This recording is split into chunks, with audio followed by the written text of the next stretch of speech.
For a moment, and once again, Ms. McKinney, refer to the list of follow-up questions. Number 24. Yes.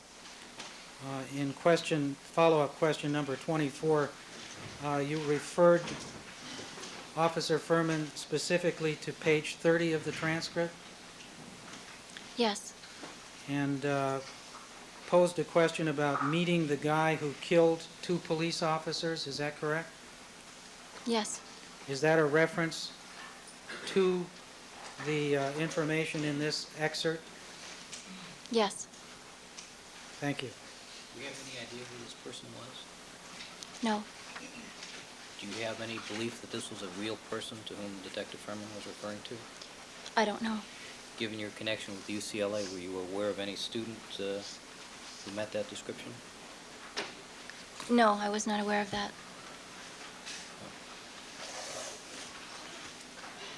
Number 7.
Do you recall the context of excerpt number 7?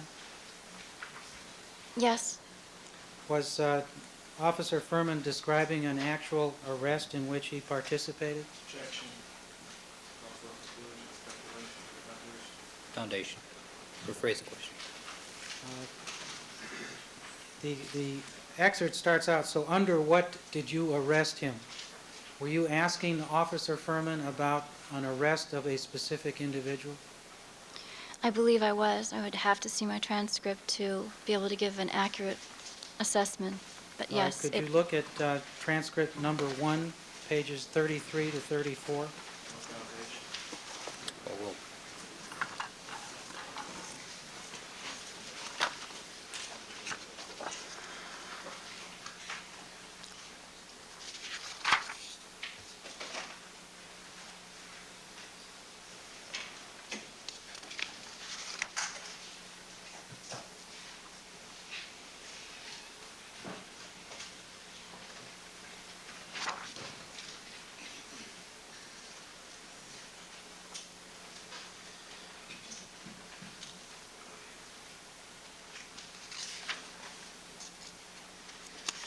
Yes. Does that refresh your recollection?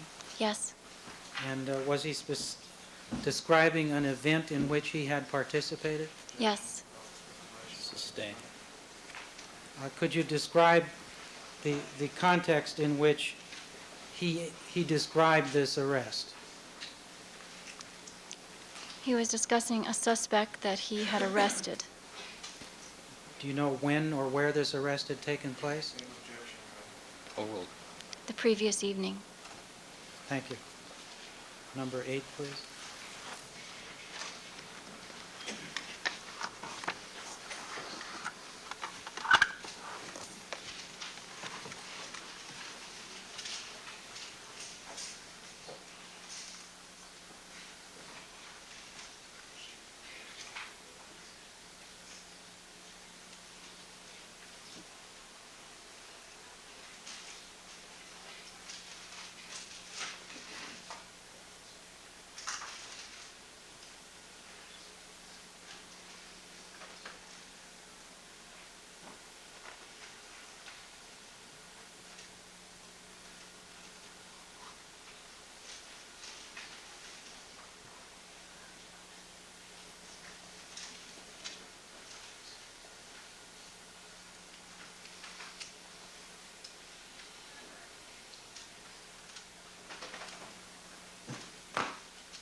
We're ready to proceed to number 9, which does have audio, Your Honor. Proceed. Excerpt number 9, please.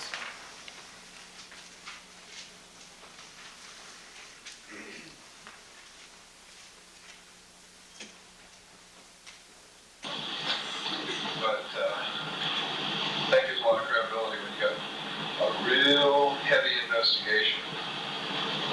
But we had one. I had 66 allegations of brutality, ADW under color of authority, assault battery under color of authority, torture, all kinds of stuff. 2 guys, well, there was 4 guys. 2 of my buddies were shot in ambush. Policemen. Both lied on this first unit of the scene. 4 suspects ran into a second-story apartment apartment. We kicked the door down, grabbed the girl who lived there, one of their girlfriends, grabbed her by the hair. Second time we had used her as a barricade. Walk up and told them, we got this girl on the floor, fucking brains out, go out with the gun. Yelled her like this, threw the bitch down the stairs, dead bolted the door. Let's play, boys. Can we use that scene? Huh? Can we use that? It hasn't been 7 years. Statute of limitations. A 300 and something page internal affairs investigation. Just on that one incident. I got several other ones. Must have about 3,000 or 4,000 pages of internal affairs investigation. Anyway, we basically tortured them. There's 4 policemen, 4 guys. We broke numerous bones in each one of them. Their faces were just mush. They had pictures through walls or blood all the way to the ceiling with finger marks like they were trying to crawl out of the room. They showed us pictures of the room. It was unbelievable. There was blood everywhere. All the walls, all the furniture, all the floor. It was just everywhere. These guys, they had to shave so much hair off. One guy they just shaved it all off. He had like 70 stitches in his head. You know, knees, crack. Oh, it was just, we had them begging they'll never be gang members again. Begging us.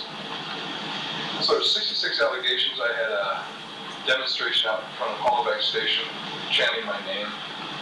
The captain had to take them all in the roll call, and that's where the internal affairs investigation started.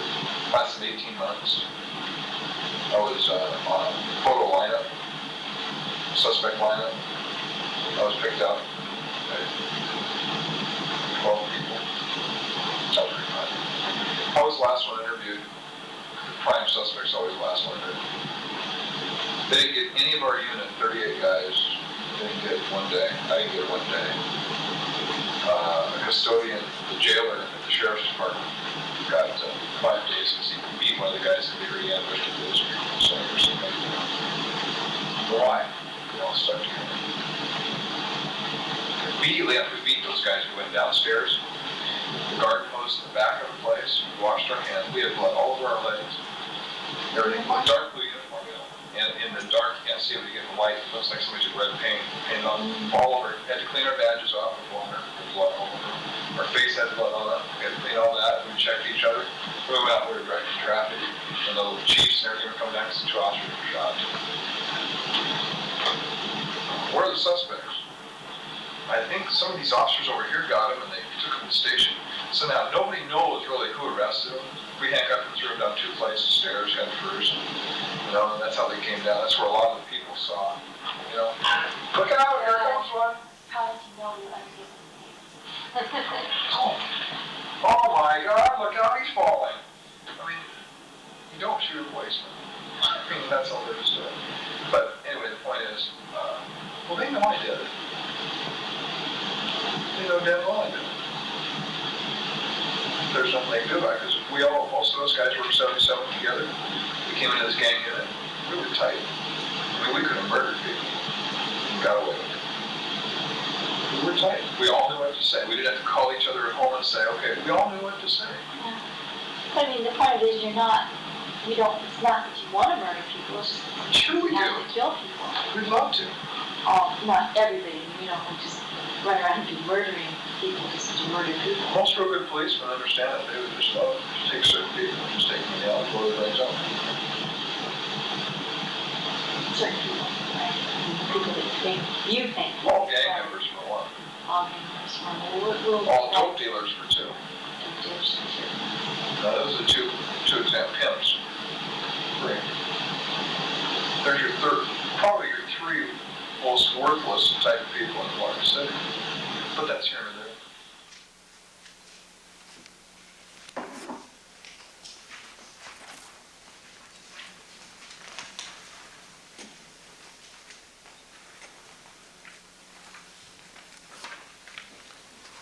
Do you have a particularly vivid memory of that account?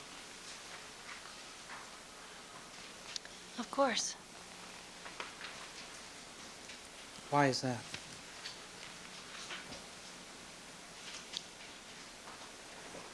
It's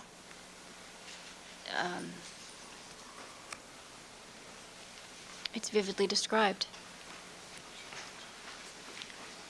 Do you remember any discomfort in hearing it for the first time? Or Yes, it's one of the. It was very uncomfortable to sit through that. But as I mentioned before, I was in a journalistic mode, trying to get that type of information. Thank you. Should we proceed? No, let's take a break. All right, ladies and gentlemen, we're going to take our recess for the morning session. Ms. McKinney, I'm going to direct you to come back at 1 o'clock. Thank you. All right, we'll stand in recess till 1 o'clock. Please clear the courtroom.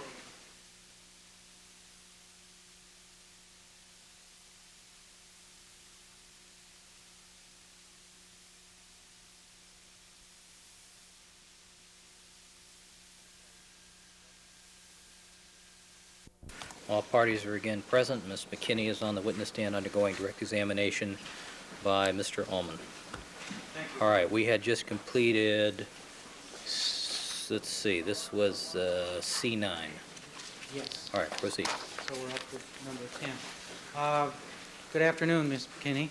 Good afternoon. If I could just clarify a couple of questions that came up this morning. You indicated that on one of the interviews, you asked Lori Diaz to participate. Yes. And what instructions did you give her with respect to her participation in that interview? We asked that question already. I'm not sure it was clarified that she was actually role-playing. She was playing as a woman who was thinking about going on the police department, correct? Yes, that's the only point I wanted to clarify. She It's clear. actually didn't want to be a police officer, is that correct? No. She was just playing that role?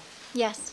Was Detective Ferman told that she was playing a role, or was he told that she wanted to be a police officer? Initially, he was told that she was a friend of mine who was considering going to the police academy and entering this CPA program and to be a police officer. Thank you.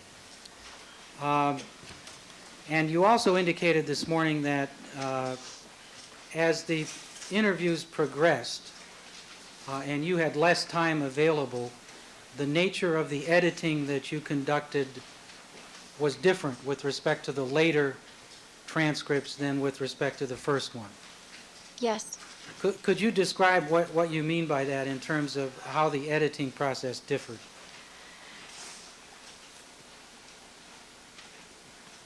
Initially, I was more exact in giving the questions and the answers. Later, I sometimes omitted my question because I knew what it was and I didn't need to transcribe my question. Right, so you did not use a question-answer format for the later transcriptions, is that correct? It was more random. Sometimes, again, it was based on how much time I had to transcribe in consideration of family life, work, and other projects in which I was involved. Did your editing ever involve changing anything that Officer Ferman said to you? No. So even in the later transcripts where you were editing out your questions, you were still putting verbatim the words that Officer Ferman used into the transcript? The best that I could hear on the tape, yes. Thank you. I believe we can proceed then with excerpt number 10.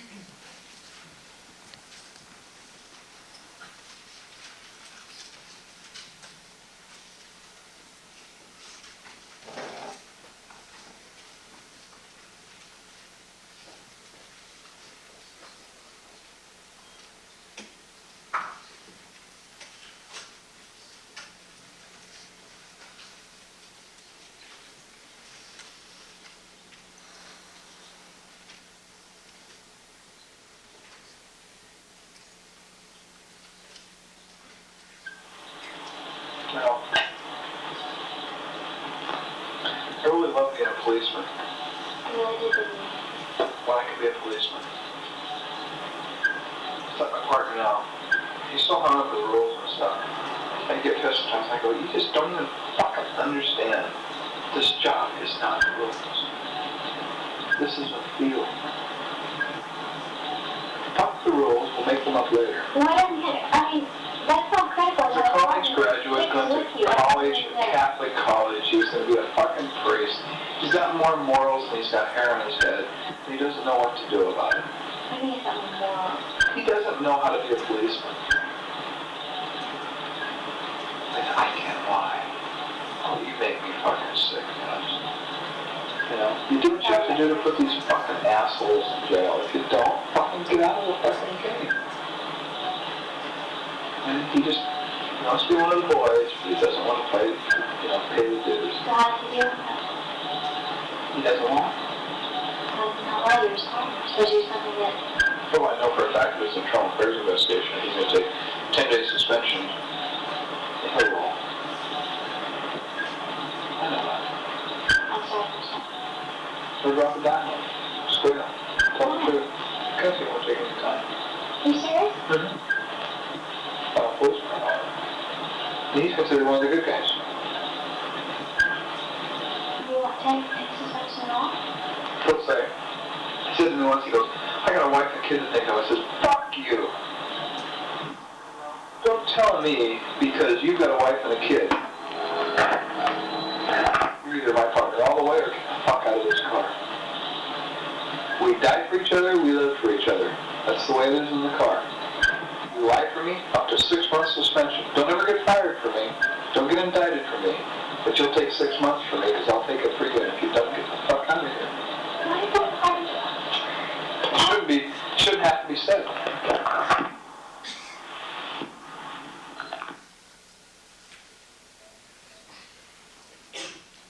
Excerpt number C11. Counsel, I'm a little concerned about the breaks in the tape, the fade in and out, and obviously a start-stop there. Do you want to ask some questions about that? I can inquire about that. Was there any interruption in the taping that you can recall of this incident? No, I can't recall any purposeful interruption of this incident. Was there any occasion when the tape recorder was moved in the course of tape recording? In this particular incident, again, I don't recall. There were times when the batteries would run down and I'd have to stop and replace the batteries. There were times when I had to, it would stop, the indicator would pop up and I'd have to restart it again. As you heard this particular excerpt, was anything left out of what was actually said by Officer Ferman? Oh, well, Not to my knowledge, but it's possible, but not to my knowledge. If we could proceed then with excerpt number 11.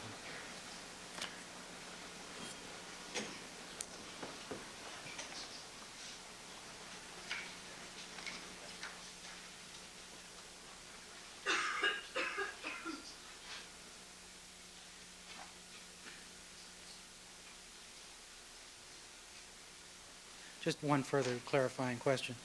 The excerpt you heard, did it capture the essence of what Officer Ferman was saying?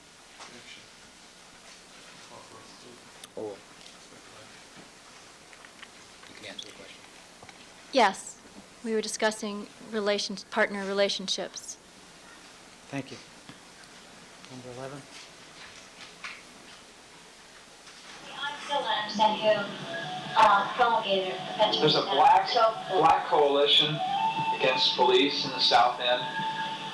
There's a ACLU, the NAACP, and they... The ACLU. Uh-huh. I know.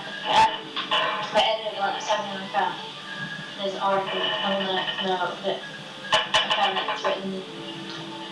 ACLU should be bombed, and everybody should be killed in it. They do no good. Society. You know. Now, in this excerpt, there is a question asked by you with reference to an article that you have that does not appear in the transcript. Is this an example of the kind of editing you were talking about? Yes, that would be an example of something that I might have edited. I don't have any of my other research material with me, but there had been some articles in the Los Angeles Times that I was referring to in this particular portion. And I believe I had the article there with me. Excerpt number 12.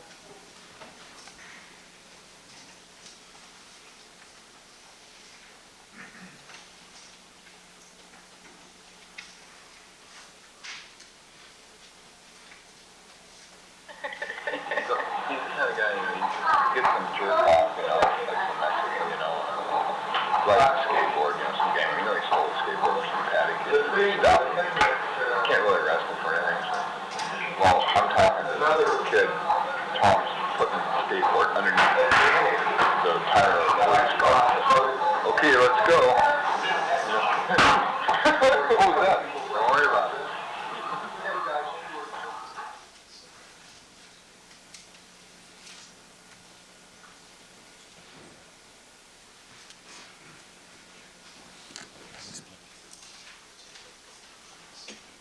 There's a point in that excerpt where he makes a noise, okay, let's go. Did you hear that? Yes. Could you describe what was going on at that point?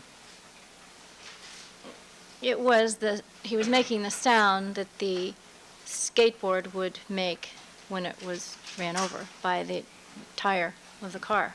So he was imitating kind of a bumping sound? Yes. Thank you. Number 13.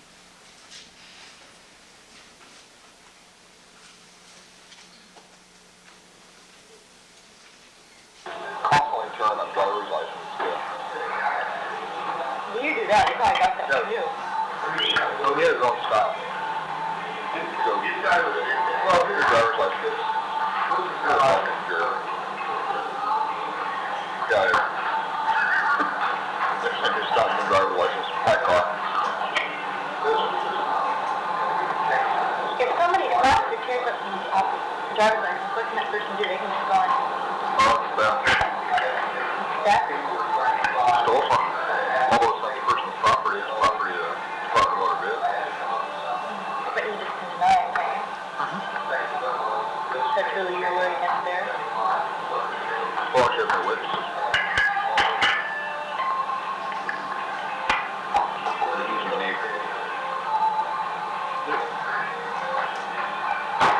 You got other officers in the room. They're kind of part of the group, but they only want to go so far. And they're always not kissing up the supervisors, but hey, Sergeant, over there, no problem, real health advice to make you sick to your stomach almost. But they're still decent guys, you can count on them, but there's that. They're real helpful. They want to be part of the group, but they're climbing. They're going to go somewhere. Most of us know we're going nowhere. Are they being helpful because they really want to be helpful? And a couple questions about that excerpt. In your transcript, I believe you had referred to some sort of motion made by Officer Ferman as he was describing taking the driver's license and then telling someone, you're a fucking jerk, you could get out of here. Did he make some motion at that point? Do you recall this? Yes. Could you describe the motion he made at that time? It would be similar to one that you would make to rip up something with your two hands. Could you demonstrate that for us?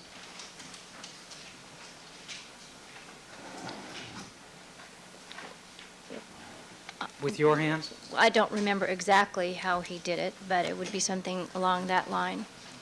Pulling your Yes. hands apart Pulling your hands apart, ripping something up. as though you were tearing something. Yes.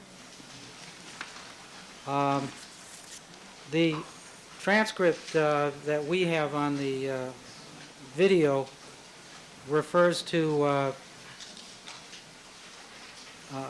officers only want to go so far, and they are not chicken up to supervisors. As I heard that, it sounded like kissing up to supervisors. Do you recall whether one word or the other was used there? The latter would be correct. It would be kissing up. Yes. Excerpt number 14.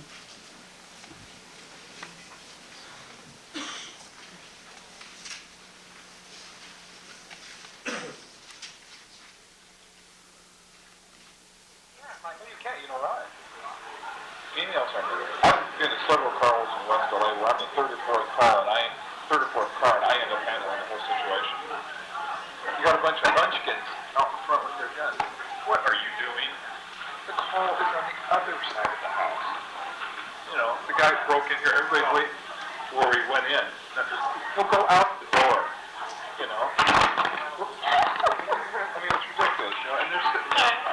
So I just go in, kick the door, the guy's gone out the garage, we beat the shit out of him, just a bloody mess, handcuffing there. I'm leaving. I'm part of this. Thank you. Mrs. Embarrassing. Then you go to court. I've never testified. You got 5 officers in the case. I'm the only one there who knows how to testify. The DA goes, you were the 4th guy there, but would you testify? Yeah, but you didn't see. I saw it. Don't worry about it. You know. Yeah, I saw it go in. Yeah, I saw it. Yeah. Okay, fine. You know, why do I have to do that? That's what it's coming down to. I have to fight the guy. I have to catch the guy. I have to keep the guy's mouth shut at the station because they're not going to do it for a female. I can just walk by and go, shut up, and I'll kick the face.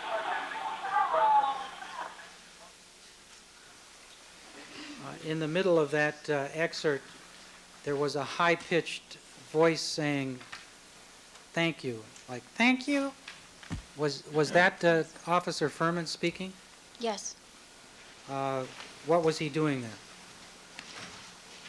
He was speaking in the voice of a woman officer who would have been thanking him or any other officer that he would be describing for doing whatever he did to help. Thank you. Number 15.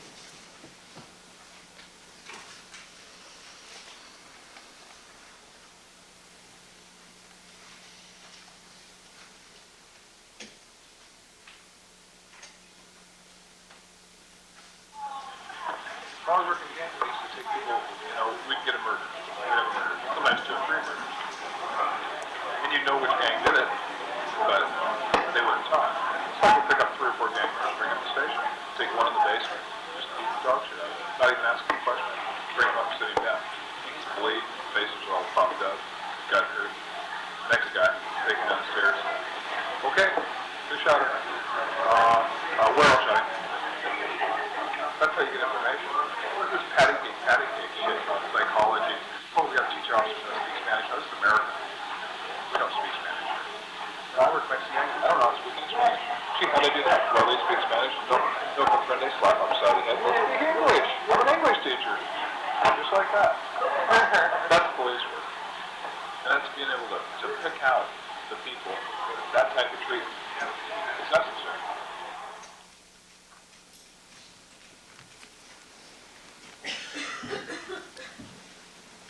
Number 16.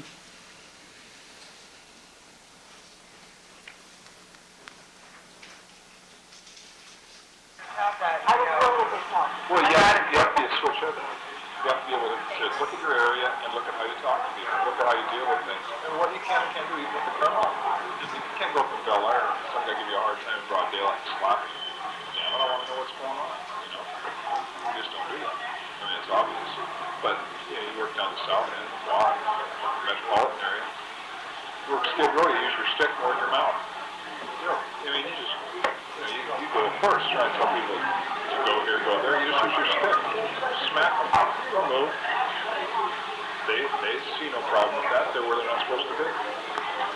But, you know, sometimes what I see is that a lot of criminals are just as big as you, and then you get your officers that are, you know, 5'7", 150 pounds. Criminals going to say exactly what you're saying to them. Absolutely. So, you know, you put back, it's Like I say, you're out. Difference that makes my job a lot harder. Yours, personally.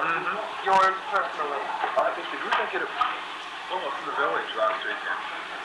This guy, I saw him the whole night getting in other officers' faces, you know, these midget officers we got. And then I went up to him and I said, move.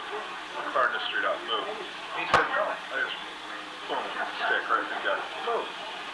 You hit me with that stick. You ain't gonna do anything, boy. You wanna do something? Let's go. Put my stick away. Let's go.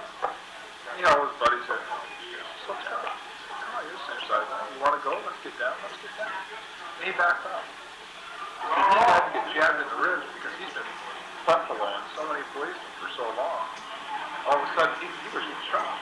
Yeah, see, I beat him for that. He probably would have won.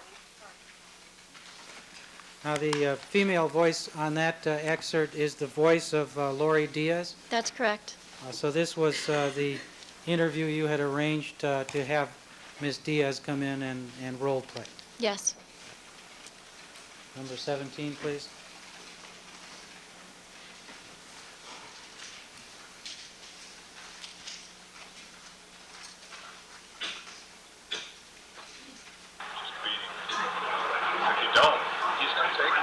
What kind of life or death situations have you been in? Fights, shootings, beatings. Two of my partners were ambushed. How did you get out of them? Well, two guys were ambushed right in front of me. We came up right after that. All the suspects ran. Both officers were down. And my partner checked the officers. They were both still alive. He called an ambulance. And I ran after the suspects, and they went into a house. My partner got back to me. We went in. You know, we were just pissed. We weren't going to wait for SWAT. We just kicked the door in, grabbed the girl, put a gun to her head, her shield, walked up. They wanted to give up. Locked the door. They didn't give up. We beat them. They all went to the hospital. One died. Horrible. It's 4 on 2, straight fight. So, they paid. If we could have found a gun, we would have killed everyone. You didn't have a gun on you? Oh, yeah. It's not fun to use a gun. Once again, the female voice on that excerpt is the voice of Lori Diaz. That's correct. There's a slight error in the transcript there, that where it says McKinney, that last time would be Lori Diaz. Okay, the final comment was Ms. Diaz, not your voice. Yes. The last excerpt in the police misconduct offer of proof, number 18, Your Honor, is another one that we do not have audio tape for. So if you could observe this one carefully, and I'll have a few questions for you. We could have number 18.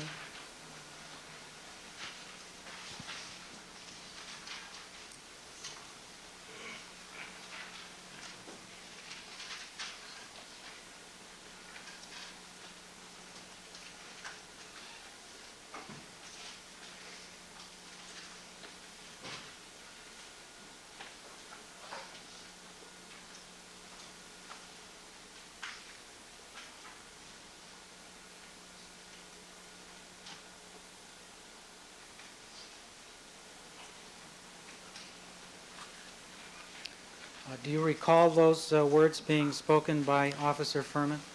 Yes. And when and where were they spoken? They were spoken in, I believe it was the spring of '87. Right. And is this the interview you referred to earlier where the tape was inadvertently erased? Yes. This was number 9? Yes. I believe we And had this- some earlier excerpts from number 9. And this transcript was prepared how long after the interview took place? It would have been prepared within a day or two of the interview. And is the transcript an accurate record of what Officer Ferman said? Yes. He didn't change any of his words. No. Your Honor, the final 2 offers relate to the attitude of the witness. They are excerpts from a tape that was made on July 28th, 1994, after this case was initiated and after Officer Ferman had testified as a witness at the preliminary hearing. Do you recall meeting with Officer Ferman in July of 1994? Yes, And did you tape record that meeting? yes, And did you prepare a transcript of that meeting? yes. And what was the purpose of this meeting in July of 1994? I was meeting with the gentleman who had optioned the property, and Officer Ferman and myself. It was in part to be a story conference updating Officer Ferman with what was happening with the property at that time. And Mr. Flynn, who was he? Mr. John Flynn, it was the gentleman, his producer, who had optioned the property, the script. All right. When you talk about the property, you're talking about the screenplay that you wrote. Yes, I'm talking about the screenplay. And where did this meeting take place? In Alice's restaurant in Westwood. All right. So you had returned from North Carolina for the purpose of this meeting? I returned from North Carolina for the purpose of this meeting as well as other business meetings, yes. All right. And did the subject of Officer Ferman's role as a witness in this case, the case of People versus O.J. Simpson, come up in the course of that conversation? Yes. All right. If we could have excerpt D1, please. Yeah, this is irrelevant to the issue of the court. Well,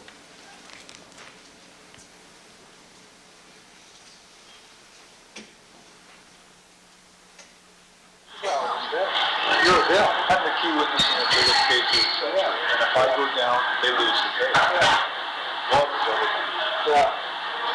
Well, And you were in that. I mean, you were on the line doing that. All right.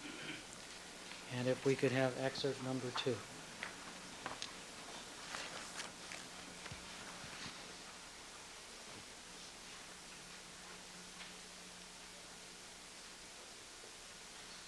well, the funny thing about it is like, the attorney goes, he goes, the rest of your life, this is yours. One of the, Your bloody glove, huh? that's it. It's one of the things in the market. He says you might as well make it pay off. Yeah. If you don't make it pay off, all you're doing is going through all the heartache for nothing. Yeah. Like when you go for Chicago, you know. Yeah, well, I think that. That concludes our direct examination, Your Honor. Mr. Darden?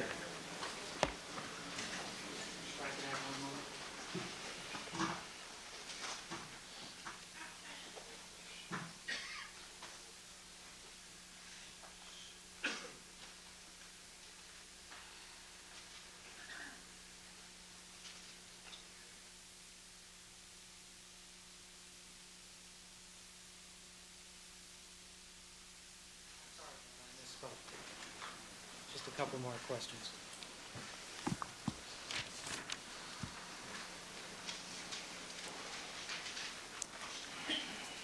Was there any arrangement for Officer Ferman to receive any compensation for the role he played in assisting you with this screenplay? Yes, And what was that arrangement? we had a verbal agreement of $10,000 upon the sale of the screenplay. And was any credit in the screenplay itself given to Officer Ferman for the role that he played? He was on the title page as technical advisor, Officer Mark Ferman. All right, so the title page indicates Technical Advisor, Officer Mark Ferman. Yes, And what does the term Technical Advisor have any meaning within the trade? What does Technical Advisor mean? it would mean to someone in the trade that the information, the procedural information, some of the dialogue, some of the situations would be fairly accurate, and it would indicate that the writer went to some lengths to make sure that that information was accurate. Thank you.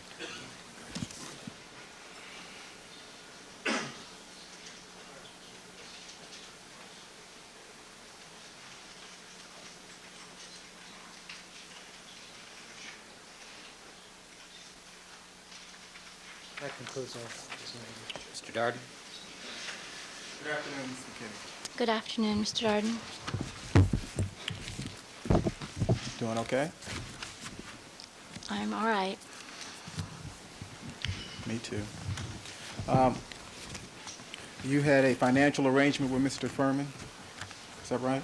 We had a verbal agreement, yes. And he was to receive $10,000 as a result of being the technical advisor in the screenplay? Yes. And you made that agreement when? In 1985, Okay. Would this be at the April 2nd meeting, or would it be before the April 2nd meeting? it was sometime during that April to June period. I don't remember exactly when the agreement was, but it would have been sometime in June. Okay. Could it have been at your very first meeting, the first time you met him at Alice's restaurant? I don't believe so, no.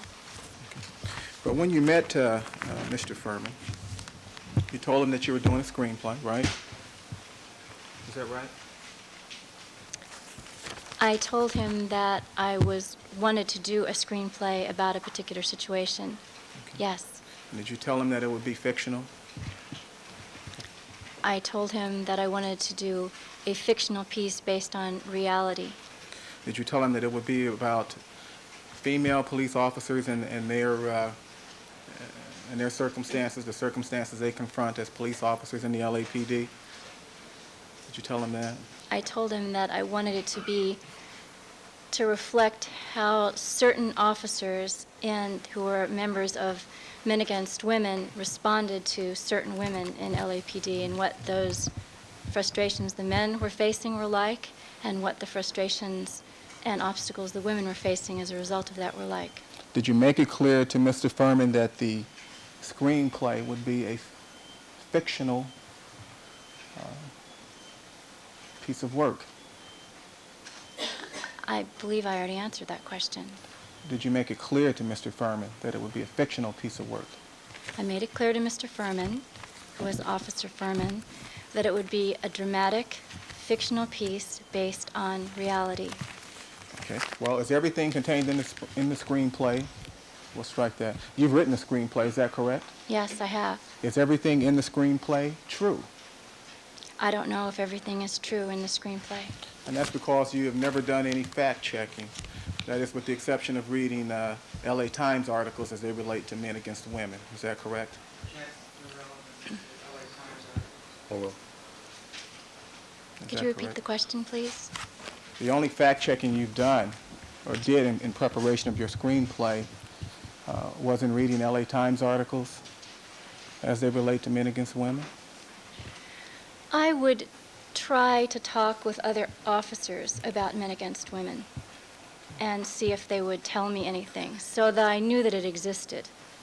I was unable to obtain any details about the group Men Against Women from anyone else other than Officer Ferman. So is it fair to say then that other than the information given to you by Officer Ferman and the LA Times articles, you had no other facts or sources to corroborate the things Detective Ferman told you?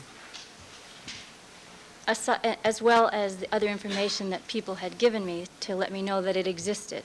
Okay. Yes. Did you look at any official police records? I was unable to look at any official police records. They were... Now, during the conversations you had with Mr. Ferman, he would recount to you certain events. Is that correct? Yes. Okay. And you never did a fact check to determine whether or not the things he told you were true or not. Is that correct?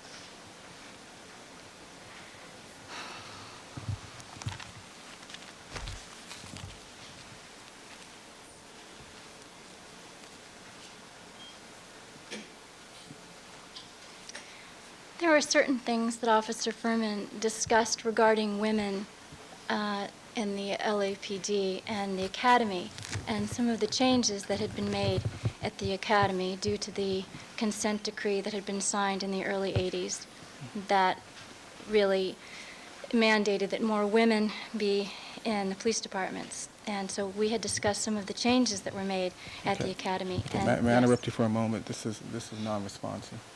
Oh, well, Okay.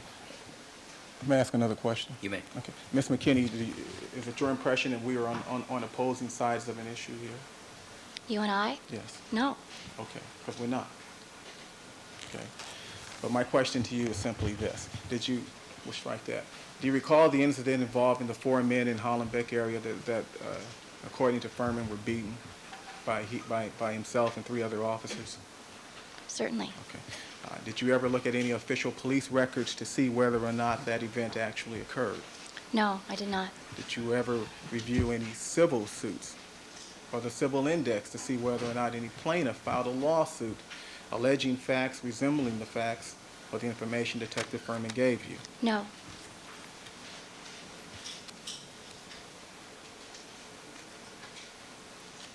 Now, you have heard a number of incidents recounted by Detective Ferman on tape here today. Is that correct? That's correct. Okay. Can you recall any specific incident, that is amongst those you heard here today, wherein you searched a civil index for information or plaintiffs alleging facts or allegations similar to the ones we heard today? No. And one of the reasons you never did that is because you were writing a fictional screenplay based somewhat on reality? That's accurate. Okay. It's based somewhat on reality, is that right? Yes.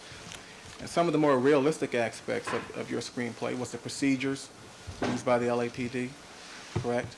I'm sorry, could you repeat that again?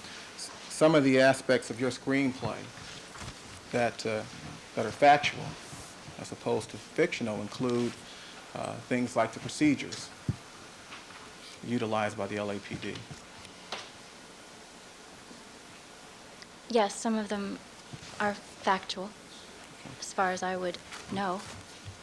Now, when you spoke to Detective Ferman about the screenplay initially, did you tell him that you were hoping to write a screenplay suitable for movie theaters as opposed to a television movie? That wouldn't have been discussed initially, but yes, I did tell him that I wanted to write a feature. And the reason you wanted to do a feature film as opposed to a TV movie was because you wanted to make certain that the movie or screenplay was extremely dramatic, correct? I wanted to make certain that if we were dealing about issues of whether or not women could succeed in areas of high crime, that I was accurately representing to the best of my ability what might in fact take place there. And I didn't know if that could be accurately depicted on television. All right, Ms. McKinney, would you just sort of pull the microphone just a little bit closer to you, please? Yes. Bend it out a little. Super, thank you. Okay. Mr. Darden. Thank you, Your Honor. And the kinds of things that might take place include violence, of course, correct? Yes, I was writing about an area of violent crime. Okay. And you didn't want to do a TV movie because you were concerned that some of the violence that you thought was relevant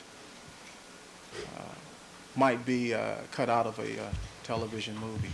Is that right? It wasn't just the violence. That can be adapted for television. That was a concern, but that wasn't exclusive. It was the language as well. You wanted to make sure that any profanity that you felt was appropriate in the context of this screenplay or this movie was included in the movie. Is that correct? That's correct. And did that include racial epithets as well? If appropriate, it would.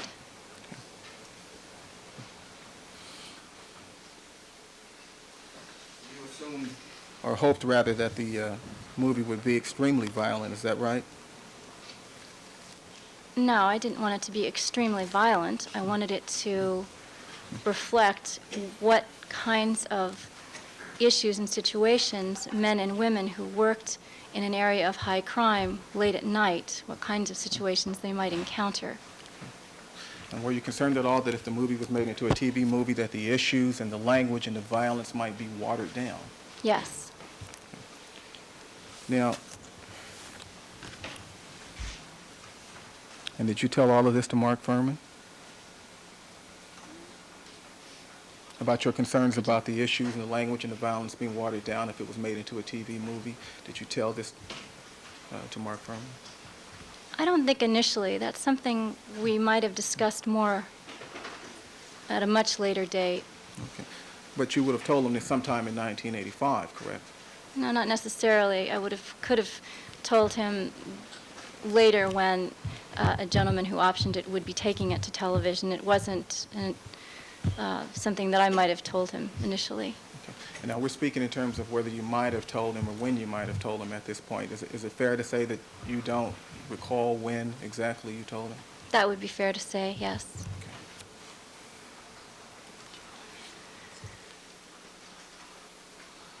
When we spoke to you on August 17, and we did speak to you, Ms. Clark and myself and other members of my staff, is that correct? Yes, we did. You came to our offices and spoke to us, Yes. you and your lawyers, Yes, and you had spoken to the defense previously, is that right?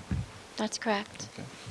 When you spoke to us on August 17, didn't you tell us that you had always told Ferman that it was a feature because it was very controversial and quite violent? Could you say that again, please? When you spoke to us on August 17, didn't you tell us that you had always told Ferman that it was a feature, that you were writing a feature because it was very controversial and quite violent?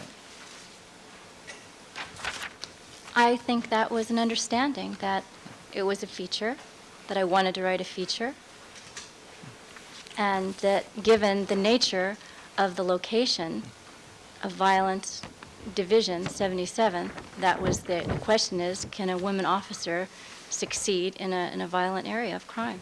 And So this he knew that. I'm sorry. I'm sorry, go ahead. Did you finish? Did you finish? I'm not sure if I answered exactly your question. If you want to rephrase it, I'll try to answer it. Well, this the best I can. understanding, this is an understanding both you and Ferman had from the beginning of his involvement in the project. Is that right?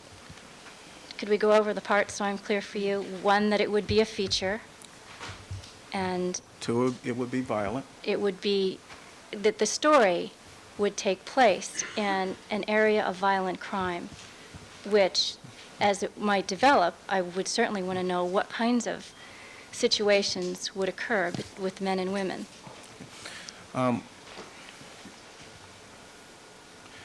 At some point you learned of Detective Ferman's testimony when he was asked if he had used a certain slur in the past 10 years. You learned of that testimony sometime after Ferman gave that testimony? Again, please. Did you learn of Ferman's testimony in this case regarding the N-word sometime after he gave the testimony? I learned of his testimony, yes. Okay. Were you watching that day when he testified? I wasn't watching during the day, but I believe that night or shortly after I saw a snippet of it on CNN. Okay. And when you saw his testimony and heard him testify that he had not used the N-word in the past 10 years, did you realize at that point that that was not true? I would have realized at that point that it would probably be false. And when you say you would have realized, I don't remember what I thought okay. at that time. I don't remember what I thought when I heard his testimony. Okay. But you learned of it that night? Or soon after, yes. I don't know if the snippet I saw was that night or the next night. Okay. And after learning of Mark Ferman's testimony, you did not contact the defense, and nor did you contact the DA's office. Is that right? That's accurate. You didn't come forward with these tapes and the information you had? That's correct. And you didn't come forward immediately or within a few days of your learning of his testimony. Well, why didn't you come forward immediately? The information on the tapes and the testimony on the tapes, I felt, does not directly exonerate Mr. Simpson, and therefore I didn't have a responsibility to come forth with the information. And there are other people on the tapes. I wanted to protect their confidentiality and interviews they had given to me. Well, you could have provided the defense of the DA's office with a single tape, that is a single tape recording of conversations occurring within the last 10 years that included these epithets, had you wanted to. Is that correct? Or we'll So, rephrase the again, question. You could have given us a single tape, a tape containing only conversation between yourself and Mr. Ferman, had you wanted to. Is that right? Given that I wish to protect the confidentiality of the people with whom I'd interviewed on those tapes, as well as the confidentiality and the nature in which I gather information as a writer, I doubt seriously, given the enormous leaks that have occurred in the last 2 months, that I could have offered a tape to the defense or the prosecution that specifically delineated some portions of Officer Ferman's testimony. Another reason that you didn't come forward immediately is because it was your view that there was nothing in those tapes that suggested to you that Mark Ferman planted evidence in this case. Is that correct? There was nothing to me that made me feel that Officer Ferman could have planted evidence in this particular case. No.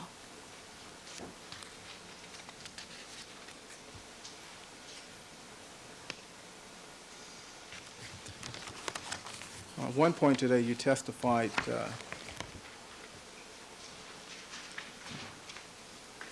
regarding proffer number 41, I believe it is, the one that relates to Farrell and this term anthrocide.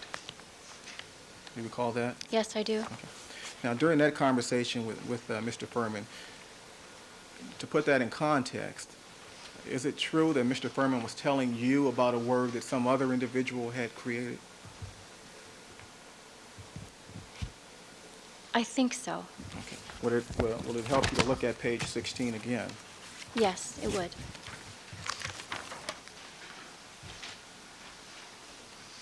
Thank you.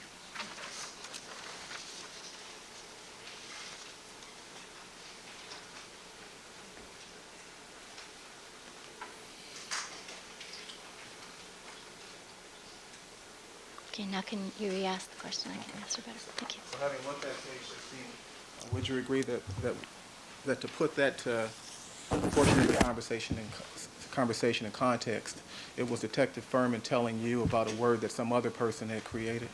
I think that's a possible interpretation, yes.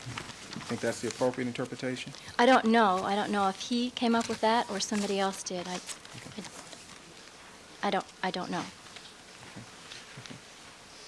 It is under the column labeled Farrell. Is that correct? Right.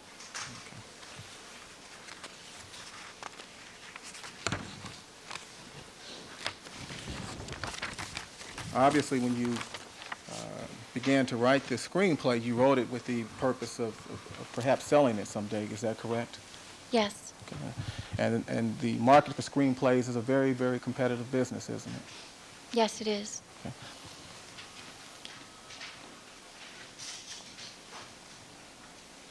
And was it your view at the time that to sell your screenplay that you had to make it provocative and shocking,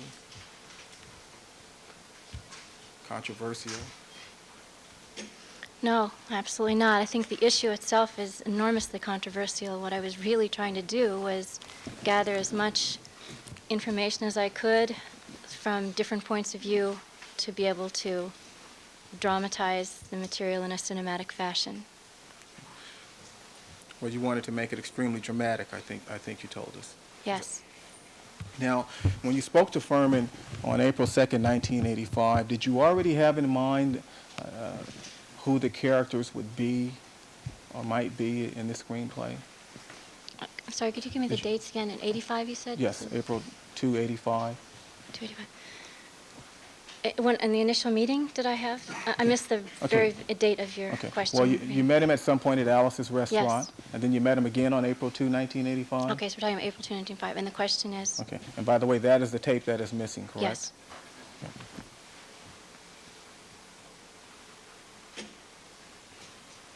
Geez, what was the question?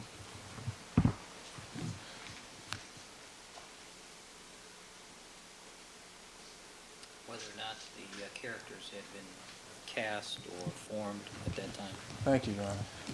When you met Detective Ferman on April 2, 1985, had the characters been cast or formed at that point?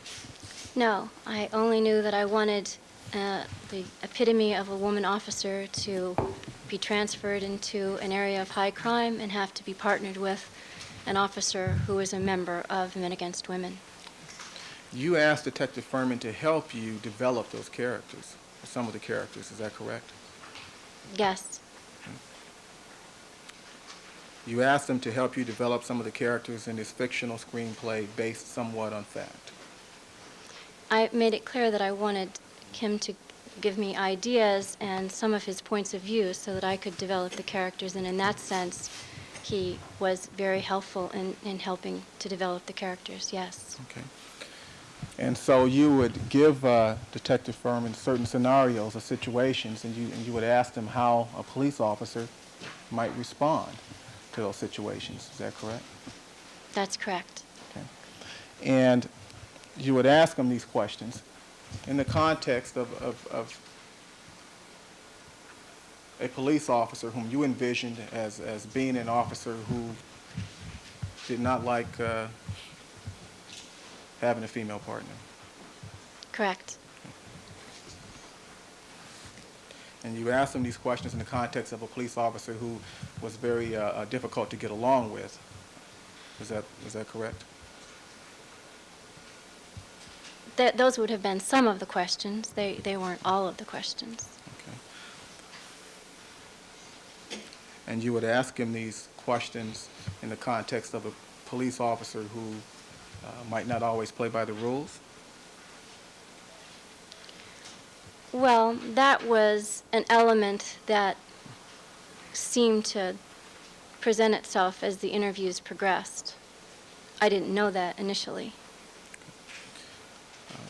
You asked him these questions in the context of a police officer who lied on occasion, or who would lie on occasion? Again, it's within the context of the story.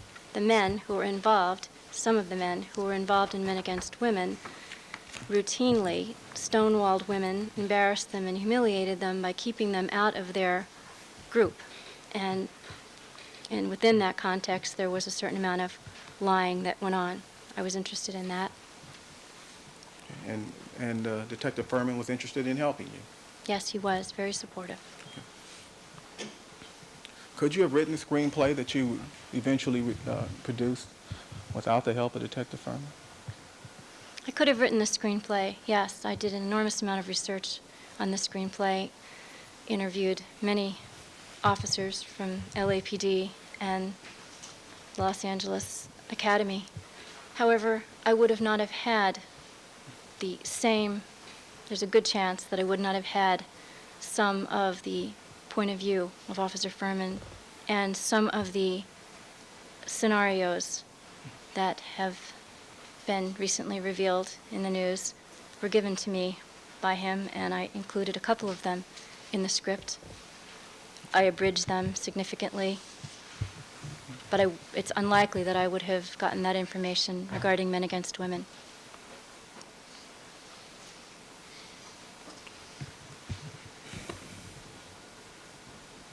Is it fair to say that Detective Ferman was helping you make up a story? Helping me make up a story? Yes, he was helping you to make up a story. I would say it's very fair to say that he was giving me information that helped me develop characters for the story. Yes, there's a huge bulk of story of which Officer Ferman didn't comment on or offer information for. But when you testified in North Carolina at page 20, the transcript, you told the judge that Mark Ferman was helping you make up a story. Is that correct?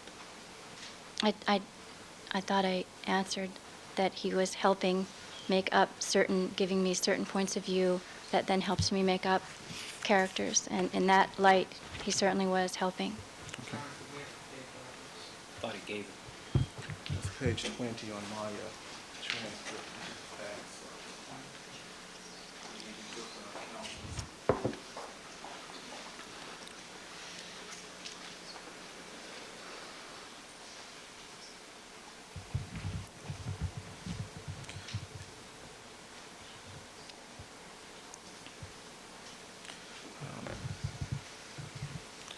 Detective Ferman didn't tell you that he planted evidence on innocent people, did you? Did he?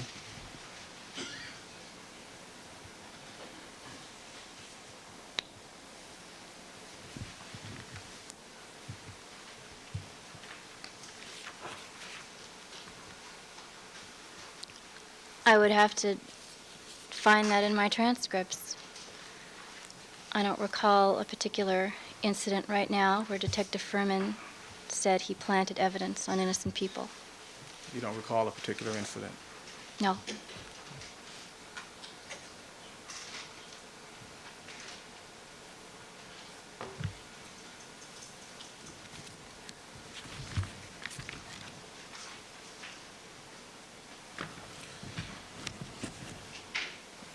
And the views that Detective Ferman expressed on the tape, you don't know that what is reflected on the tape are his real views, or his true views about African Americans. Is that correct? Objection, cross-perspective. Oh. Could you say that again, please? The views expressed by Detective Ferman on the tapes, you don't know that those views reflect his true views about African Americans, do you? Objection made. Do you understand the question? It feels Well, feels vague to me, but I can answer it. It's what's on the tape is what Officer Ferman said to me. okay. I don't know if he was lying to me, or saying anything else. It's what he said. Okay. And so that the record is clear and there's no dispute between you and I, certainly, he used this epithet, correct, in the last 10 years. I mean, he uttered this word, didn't he? Yes.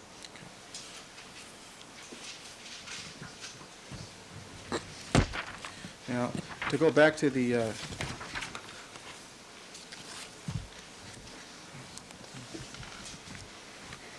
excuse me.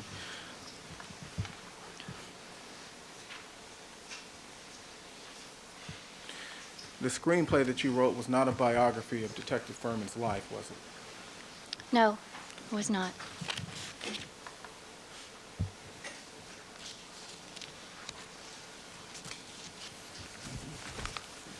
To go back to the 1985 tape, the one that was lost, and this would be the first tape. Rephrase the question. The April 2, 1985 conversation that you had, was the tape lost? Or No, copied over? I inadvertently re-recorded over it.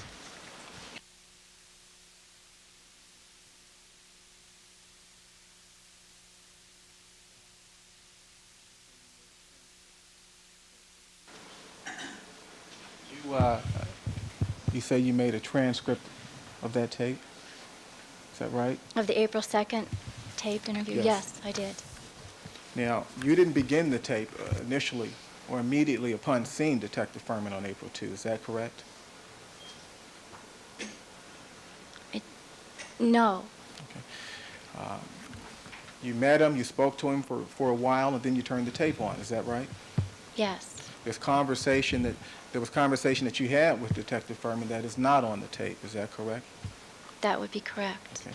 And there were times and occasions during the conversation that you had with him when you turned off the tape, is that right?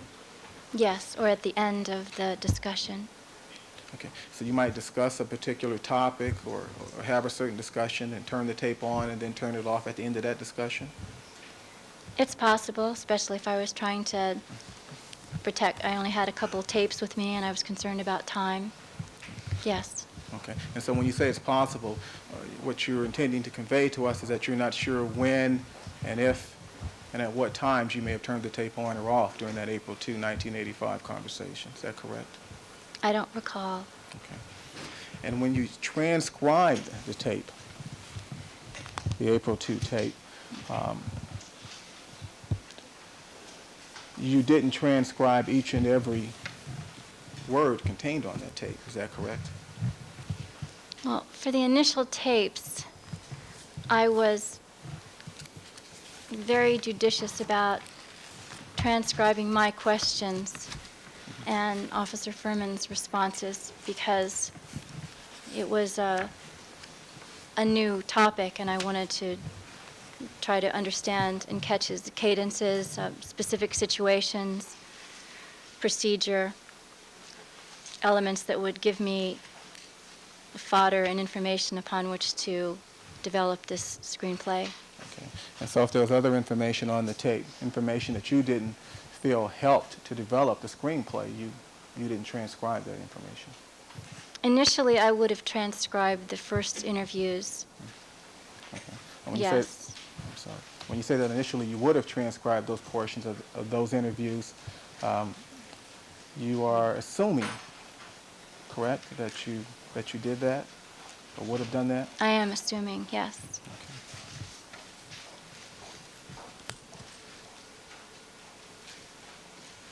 How long did the April 2, 1985 interview strike that?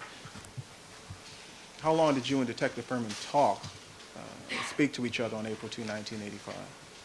I'm not sure, probably about between an hour and a half to 2 hours.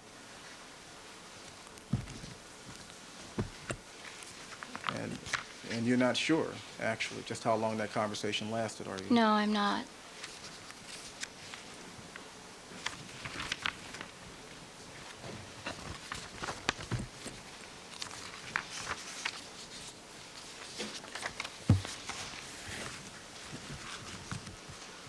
Was it during that April 2, 1985 conversation that you first heard Ferman use the N-word?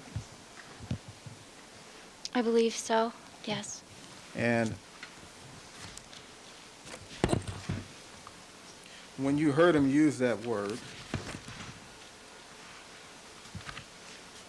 you did not react to his use of the word, is that correct? No, I did not. You did not tell him to stop using the word, is that correct? That's correct. You didn't ask him not to use it again, is that correct? That's correct.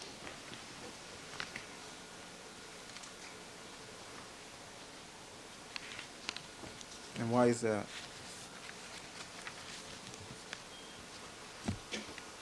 Again, please? Why is that? Why didn't you stop him? Oh, I was, as I mentioned before, in a journalistic mode, not a judgmental one.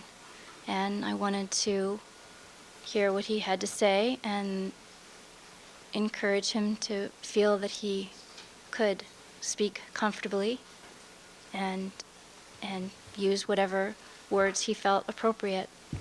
Is that what you did? Did you encourage him to continue to speak in the tone and manner in which he had during the April 2, 1985 interview? I didn't discourage him by asking him not to use certain words or asking him not to tell me about certain things or that I didn't want to hear about certain situations that might have occurred. Would have closed the door to really helping me understand what his point of view was regarding this issue, which he did understand I wanted to convey in the context of the screenplay. It would have been counterproductive to my research. Now, some of the interviews you had with Detective Ferman and that are on tape were telephonic interviews, is that right? That's correct. You were in North Carolina at the time? No, I was not. Okay. I was in Santa Monica.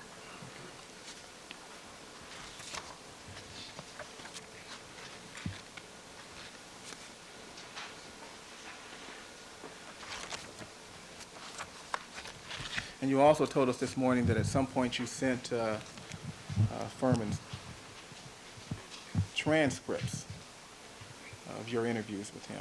Is that right? I recall sending him one transcript, which would have been the first one. It would, and the questions, because I had written questions for him to consider answering during our next meeting. So I felt that the transcript might be useful to him in refreshing his memory to help him ponder those questions. I don't recall sending him all of the other transcripts during those 85 taped interviews independent.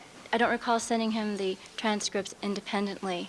I think I gave them to him again all at once in a bound 3-ring binder similar to this one, which is how I filed my transcripts.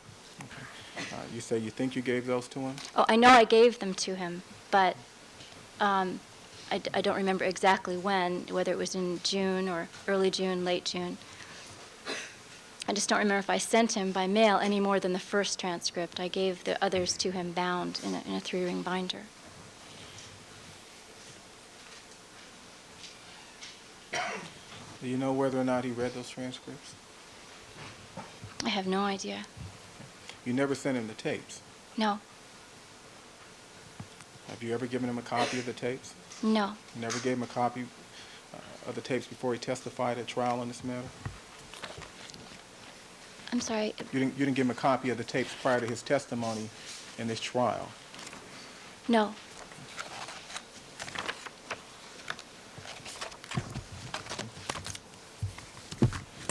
Is it fair to say that the only times that Ferman used these epithets was in the context of his discussions with you regarding the screenplay?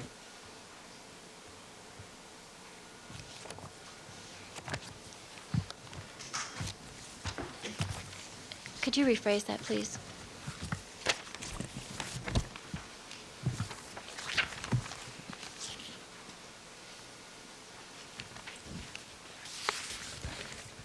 Is it fair to say that the only time that Ferman used these epithets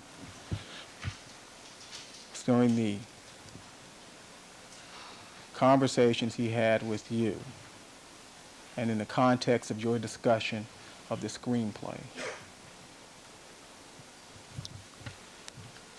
I can say that he used the epithets in the context, in the tapes.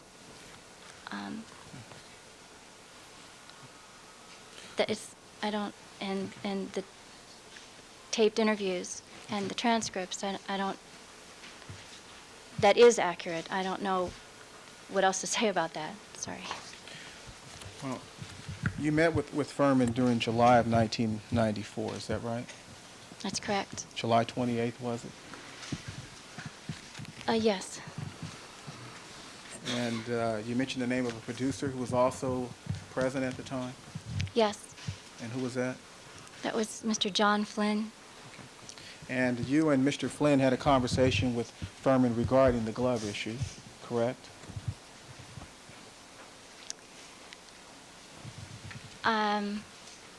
There was reference made to the glove during that conversation, yes. And he told you that he did not plant the glove, didn't he? Yes. You'd known Ferman at that point for a period of 10 years, is that correct? Yes. And would you agree that you and he had the kind of relationship where he could be candid Yes. with you?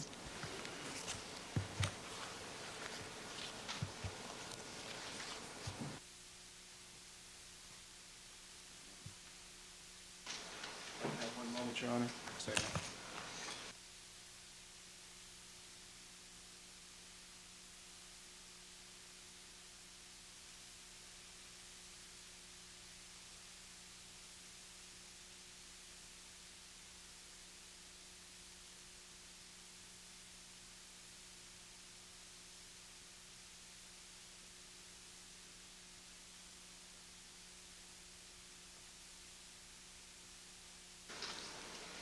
Place into context the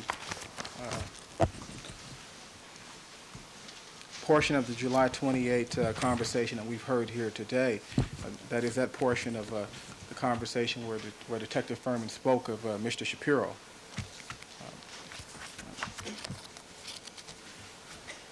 Detective Ferman was talking about suing Shapiro for libel at that time. Is that correct? I believe that was the context, yes.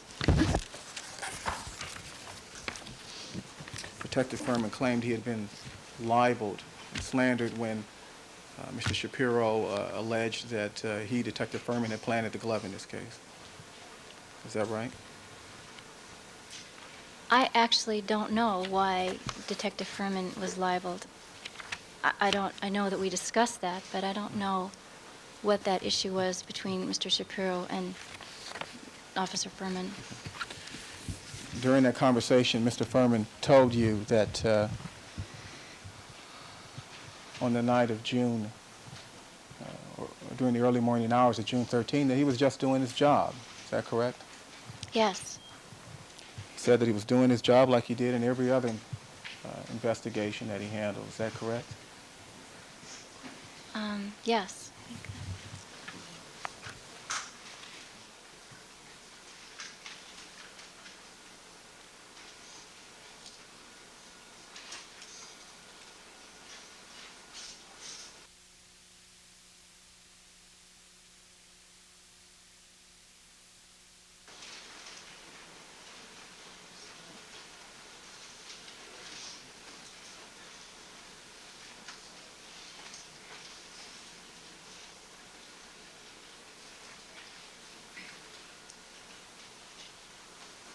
With regard to the April 2nd, 1985 tape,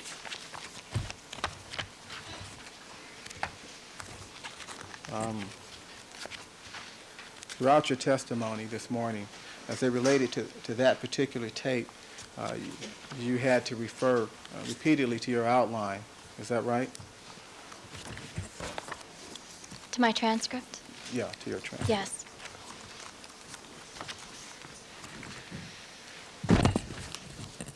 And that's because, for the most part, you have no independent recollection of what was said during the April 2, 1985 conversation. Is that correct? No, I don't think that's correct.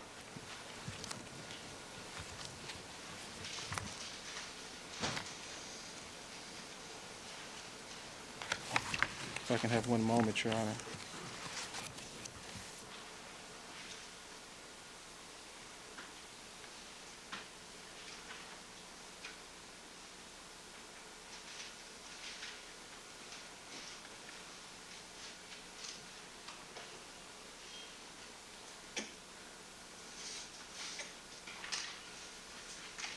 Counsel, page 19 of the North Carolina transcript. Let me ask you specifically about the portion of the tapes where Detective Ferman talks about tearing up driver's licenses. When you testified in North Carolina, you didn't recall the Detective Ferman's statements. Is that correct? Could you refer, are we referring to the North Carolina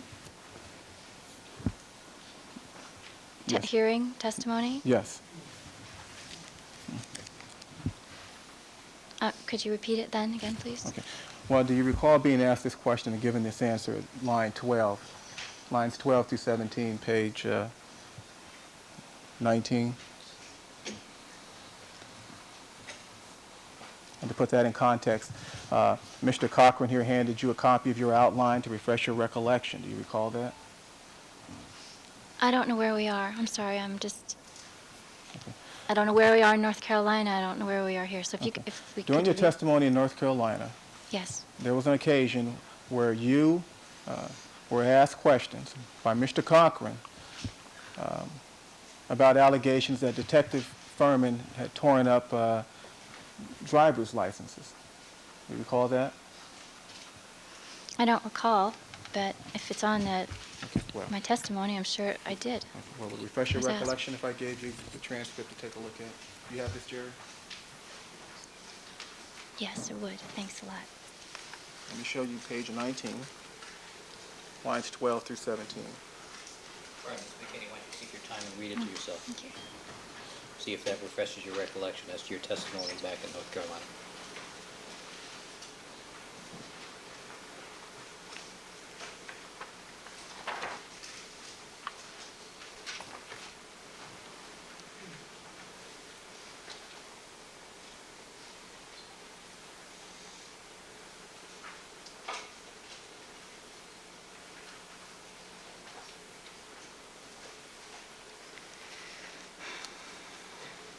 Okay, I remember now. John? Sorry, what's the question And now? the question is this. Isn't it true that you have no independent recollection of what Detective Ferman told you as it relates to the tearing up of driver's licenses? Well, in North Carolina, when I testified to that, I needed to see it on the I needed to see it. I hadn't looked over the transcripts nor any of the information that I have discussed today. So that's what I testified. Since that time, and since having read that over in North Carolina and having refreshed my memory, I remember that element of tearing up licenses, but I needed to read it on the transcript. Okay. So when you testified then in North Carolina, you told the judge that you did not remember what, if anything, Ferman said regarding tearing up license plates. Driver's licenses. Is that right? I needed to see it in the transcript, yes. Okay. And you were shown a transcript, Yes. correct? And even after you were shown that transcript, you still couldn't recall what, if anything, Ferman said in that regard. Is that right? Well, I knew what was in the transcript, but beyond that, I couldn't say what he would have said about ripping up driver's licenses. Okay. And is that your position today? That is that the testimony you've given us as it relates to the April 2, 1985 interview, really what you're telling us is that you transcribed the tape, here's the transcription, if it's in the transcription, then that's what he said, right? I'm saying that I transcribed Officer Ferman's words to the best of my ability, accurately, yes. Okay, so is the answer to my question yes? Yes.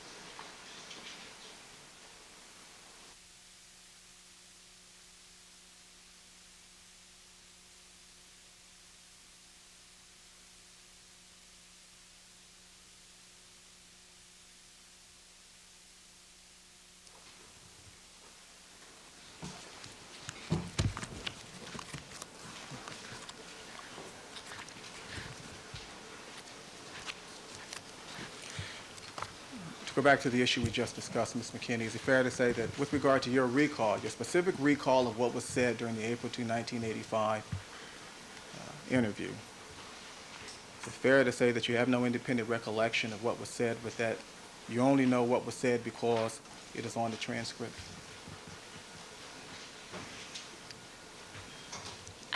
I really need to have independent recollection defined for me, I think, because if you were to ask me what is on each one of these transcripts, I wouldn't, aside for maybe a few that have somehow come to light, I would be hard for me to tell you what is on each transcript. But if I read it, then I remember it, I recall. It's like writing something. I won't remember that I maybe wrote it, but if I read it in one of my files, I'll remember that I wrote that. So could you define then what you mean by independent recollection, what that would mean to you, so I can be more helpful? Let me ask you a series of questions and ask you about some answers you gave in North Carolina. At page 19, line 12 through 17, you recall being asked this question and giving this answer. Question, does that refresh your recollection that Detective Ferman told you that if the suspect, the African-American suspect, gives him identification, he'll just rip up the license? Your answer was, again, if it's here, he said it. I transcribed it. I actually don't remember. It's been 10 years. Do you recall being asked that question and giving that answer? Yes, I do. And is it your testimony today that now your memory is better as it relates to that specific question and answer? My memory regarding the transcript of what the transcript says is better because I have read that portion of the transcript since the testimony in North Carolina. And so, are you telling us then here today, as it relates to the April 285 transcript, what you're telling us is what is contained in the transcript and not what was actually said? Is that right? Are you with me on this? No, I'm Okay, not. me either. Okay. What you're recalling today is what is contained in the transcript. Is that right? As opposed to what was actually said. What I'm recalling today is what is transcribed in that transcript of mine. And I'm saying that that was what was said. And you're saying that that is what was said because, in your view, you accurately transcribed the tape. Yes. Okay. And not because you know for a fact each and every word said between you and Detective Ferman on April 2, 1985. Correct? I think we almost have it. Just could you repeat that one last part? And not because.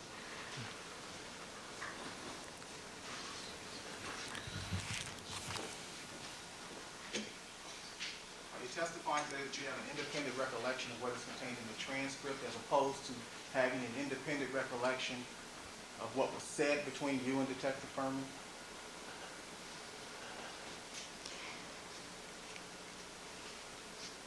Again, I would probably need to have independent recollection defined, but my understanding of it is that when I read the transcript, I can remember having those words said to me. I can't tell you everything that's on that transcript, but when I see that excerpt in the transcript, I can tell you if it was said to me or not. Can you tell me what is not contained on the transcript? What was said that is not contained on the transcript? You mean what would have been not taped and said? Yes. No. If I were to ask you to recount everything Mark Ferman said during the April 2 conversation, could you tell me? No.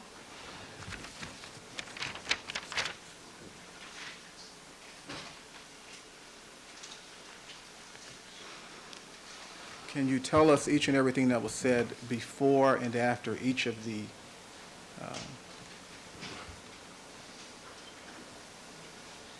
notations and conversations included in your transcript? You mean before the taped interview would start and then after the taped interview was concluded? Can I tell you what was said during those times? Okay, let's start there. Yes. No. Okay. And during those occasions when you would stop the tape during the middle of your conversations and then start it again, could you tell us what was said between that time period? No. However, it wasn't a practice to stop and start the tapes. I wanted to make it clear that I would stop them on occasion for different reasons, but it wasn't a practice to edit material by stopping and starting. I never intended for anyone to be listening to these tapes or reading these transcripts. Is it fair to say that without looking at the transcript you prepared from the April 2, 85 interview,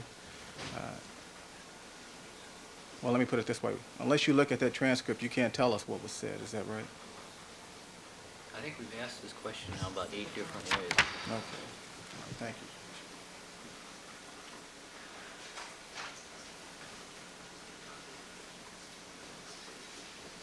There were other interviews that were had between yourself and Detective Ferman during April of 1985. Is that correct? Yes. Okay. And is it fair to say that before you could recount to us what was said, even on the tapes, you would have to listen to the tapes or first read your transcript of the tapes? Specifically, if it's a specific instance you would like me to recall or discuss, yes. Generally, I have a clear understanding.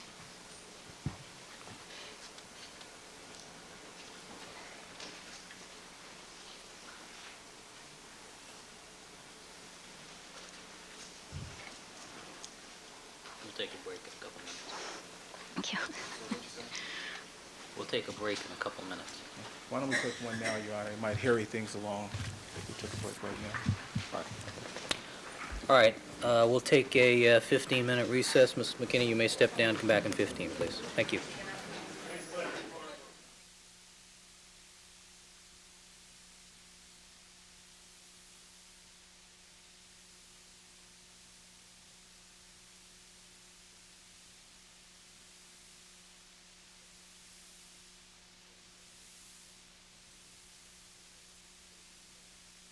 Again, on the witness stand, still under oath, undergoing cross-examination by Mr. Darden. Mr. Darden, you may continue with your cross-examination. Thank you, Your Honor. Ms. McKinney, when we spoke, you and I, Ms. Clark, and your lawyers, on August 17, you recall being asked this question and giving this answer?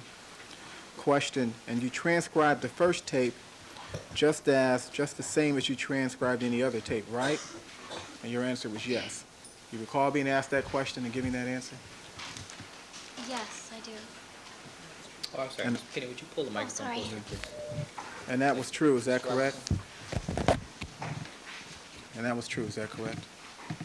That I transcribed them, yes. I was the only one to transcribe the tapes. Okay, and you transcribed them just as you had the other tapes? I transcribed all of the tapes, yes. The No one same else. way? Yes. Okay. Now, let me just ask you some questions about your North Carolina testimony, starting on page 7, line 17 through 19. So that the record is clear. Do you recall being asked this question and giving this answer? Question, that transcript that you prepared, a fair and accurate copy of... 15. I'm sorry, line what? 15. Yes, thank you, Your Honor. Line 15, question, did you prepare a transcript of that tape? However, answer yes. Question, that transcript that you prepared, a fair and accurate copy of what was stated on the tape? Answer, of most of the things that were said on the tape, yes. Do you recall being asked those questions and giving those answers? Was this about all of the tapes or about one in particular tape? I don't, the initial part of that question I would need to hear again. This is regarding the first tape. Actually, why don't you should start Line 13. probably line 11. Thank you. Because it's, Can the record reflect I'm showing the witness Thank you. page 7 of the transcript? yes.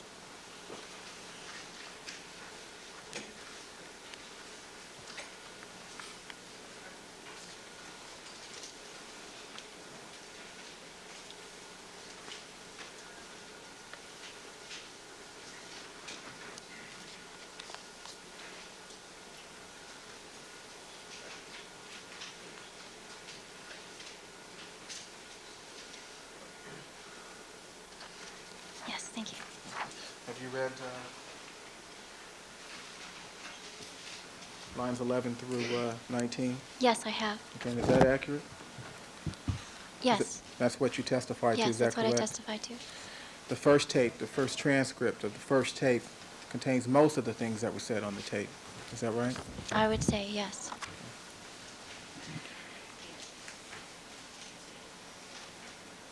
And on page 13,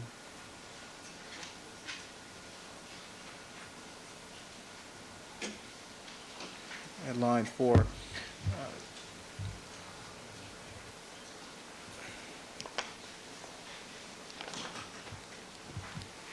you recall being asked this question and giving this answer? Line 4 through 9. Question, do you recall an instance where Detective Ferman indicated to you that when he didn't have a reason to arrest someone, an African American, that he would, strike that we would perhaps tear up their license and charge them with not having a driver's license? Your answer, I don't recall. Do you recall being asked that question and giving that answer? I don't recall being asked that question, but if it's there, I remember the issue of tearing up a license was something that came up. Would you like to see the transcript? Or? That would be useful if you want me to say something about it.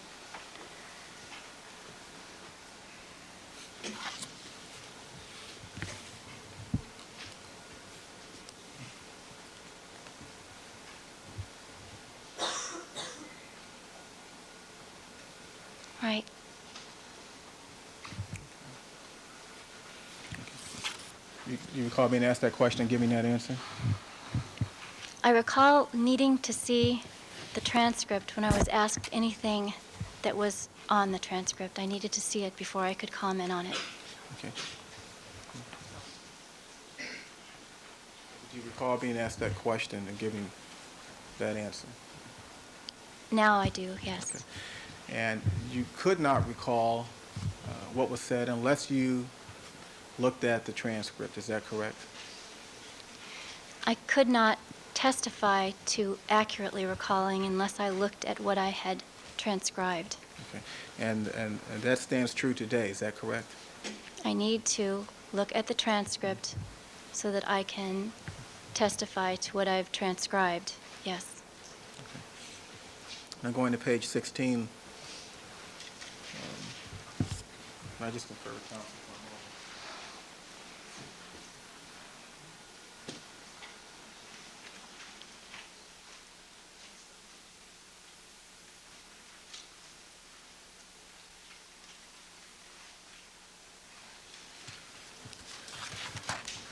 At line 17, page 16, beginning in the middle of the line, you recall being asked this question and giving this answer.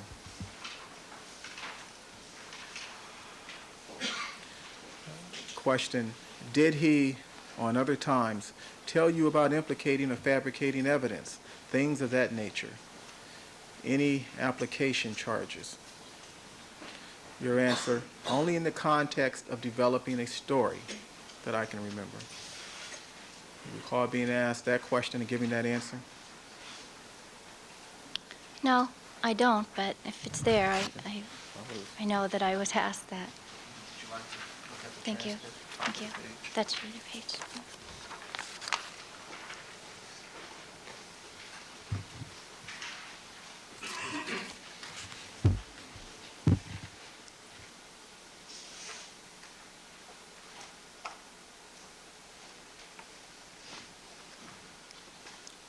Yes, now I remember, and the following example that I give is applicable to the story.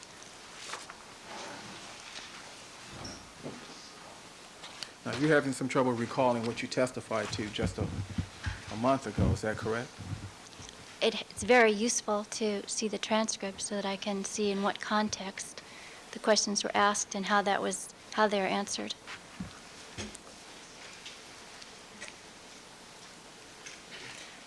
And is that because by looking at the context or reading about the context in which questions were asked, that will help stimulate your memory? Could you say that again, please? Does that help stimulate your memory? That is to see and hear in what context questions were asked and answers were given? Yes, it does.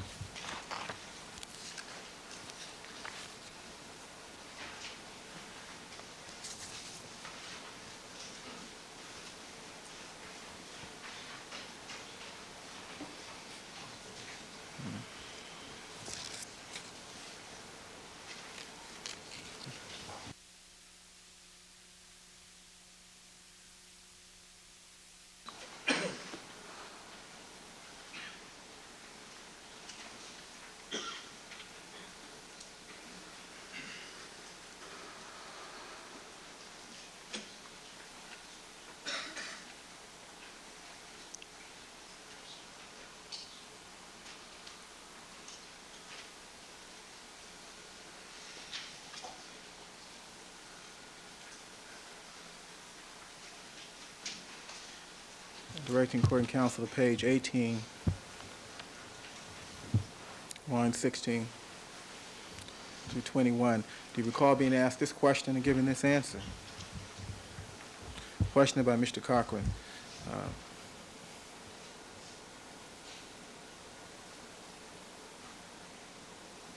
Strike that. To put this in context, do you recall Mr. Cochran asking you what, if anything, Ferman told you he would do if someone called him a motherfucker? You recall being asked about that in North Carolina? I would appreciate seeing the transcript.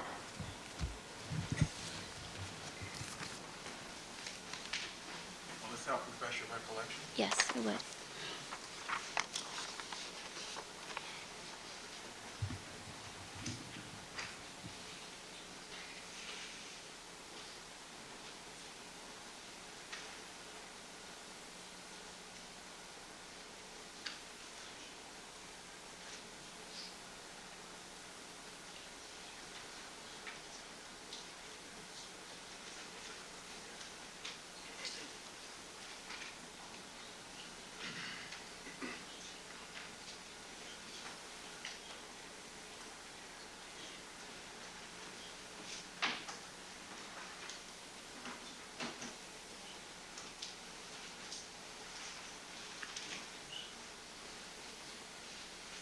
All right, thank you very much.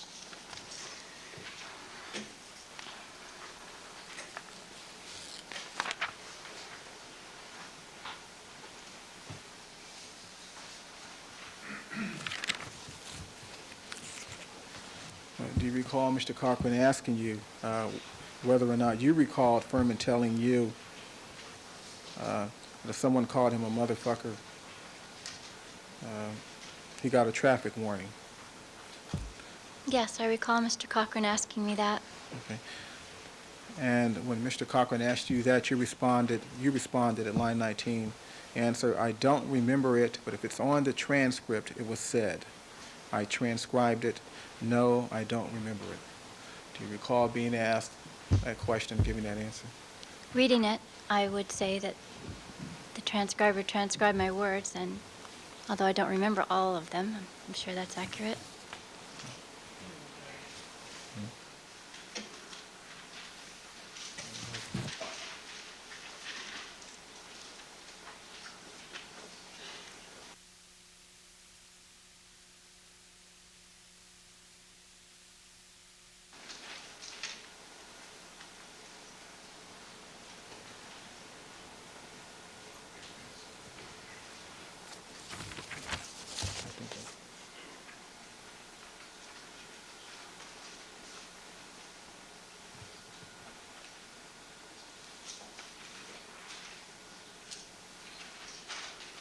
You surrendered the original tapes to the court, is that correct? Yes.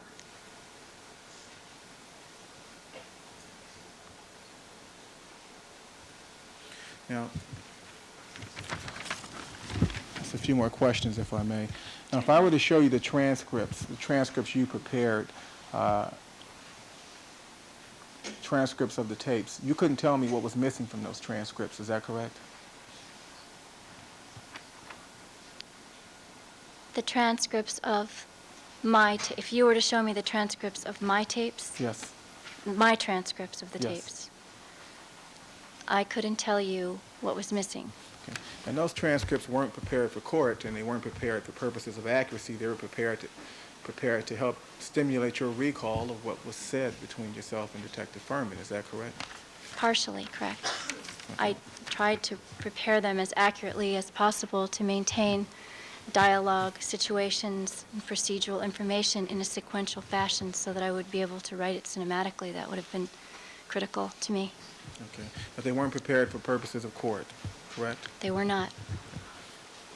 And you weren't under any duty to anyone to prepare an accurate transcript of the April 2, 1985 tape, correct? No, Okay. And there's a second tape that was taped over or is missing now. Is that right? that's correct. And which tape was that?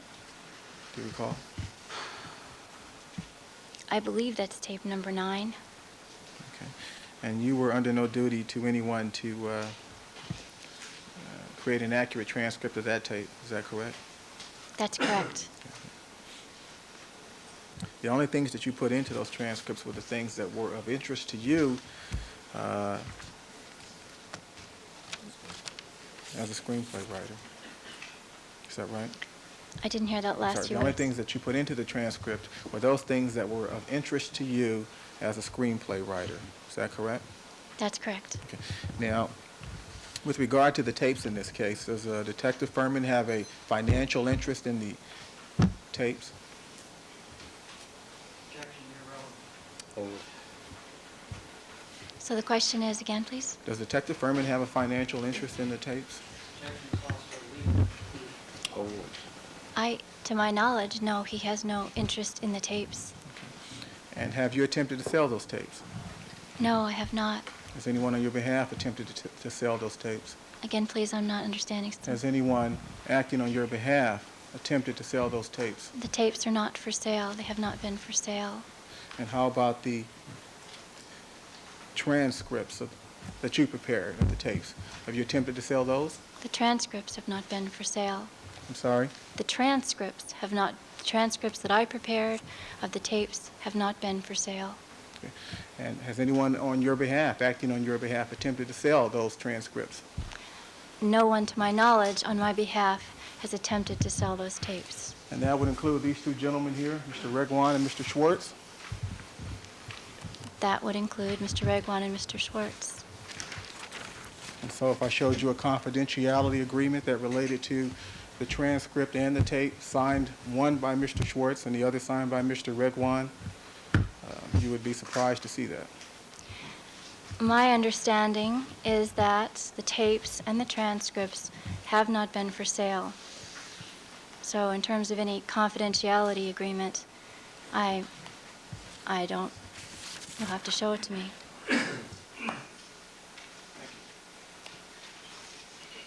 Mr. Uelmen, any redirect? Very briefly.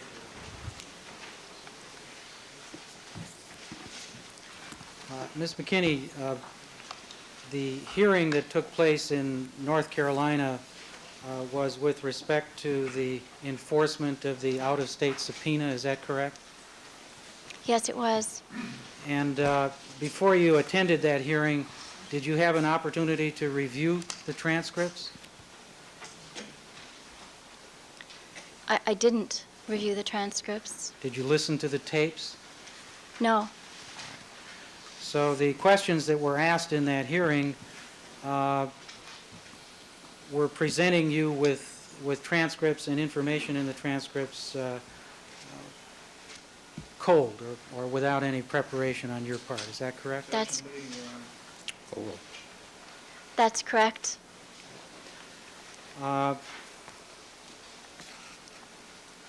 Now, the questioning in that hearing with respect to Officer Ferman tearing up driver's licenses. Actually, in the transcripts and tapes, there are two references to the tearing up of driver's licenses, are there not? I remember one now. All right, well, let me refresh your memory. One occurs in transcript number 1, and it is contained in our offer of proof as item C2. Counsel, what's the purpose of this? Well, I believe the questioning in the North Carolina proceeding related to a different driver's license tear-up Counsel, I've than read the all one this that stuff. she testified to I've read here. it all. I've listened to it all. I'm Right. aware that there are two different incidents. I won't burden the court then. With respect to the testimony in North Carolina about implicating or fabricating evidence, the testimony that Mr. Darden showed you indicated that you testified, he told you about implicating or fabricating evidence only in the context of developing a story that you could remember. Is that correct? Yes, that's correct. And did you, in that proceeding, describe one example where, in the context of developing a story, Detective Ferman did tell you about how evidence could be fabricated or manufactured?